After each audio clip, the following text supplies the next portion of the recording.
喂，歡迎返嚟 Lotus New Channel，我係 Ethan。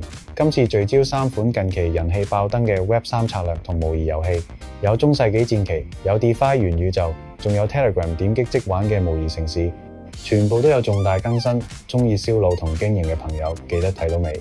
首先要睇嘅係近期喺策略戰棋圈子冒起，主打中世紀暗黑奇幻風格嘅回合制 RPG Olden Era， 玩法致敬經典英雄無敵。玩家要經營城堡、採集資源、解鎖科技、招募唔同種族嘅士兵同英雄，組成軍團。遊戲採用極具深度嘅回合制棋盤對戰，地形、兵種克制同英雄魔法技能都會直接影響戰局勝負。所有高階英雄同裝備都係鏈上資產，玩家可以透過戰術對抗賺取收益。最新動態 Olden Era 正式開放咗重磅公測企劃，攻破10座城堡。全新 PVP 攻城賽事，玩家要組最強軍團，征服巨型堡壘。贏家可以瓜分龐大鏈上資源時，仲拎到限定傳奇英雄 NFT， 吸引大批策略高手進場排兵布陣。第二款係鏈遊界極具指標性，將 DeFi 與16bit 復古像素 RPG 完美結合嘅元宇宙巨作 DeFi Kingdoms。遊戲將枯燥嘅流動性挖礦完全遊戲化。玩家操作像素 NFT 英雄，去酒吧交易、農場質押代幣，或者做採礦、釣魚等任務，賺取 Jewel 同 Crystal 代幣。作為經歷過牛熊考驗嘅老牌頂流 ，DeFi Kingdoms 喺2026年迎嚟英雄升階與 PVE 黑暗地下城大版本升級。官方擴充咗 PVP 天梯賽同高級英雄培育體系，仲優化埋跨鏈橋機制。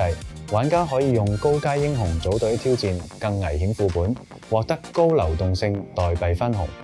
想體驗極致穩定嘅 Web3 經濟體系 ，DFK 依然係必玩嘅王牌之一。最後一款係湯生態首款模擬城市 Telegram 點擊即玩嘅 Build to Earn 神作 City Holder， 最大亮點係極致輕量化同零門檻。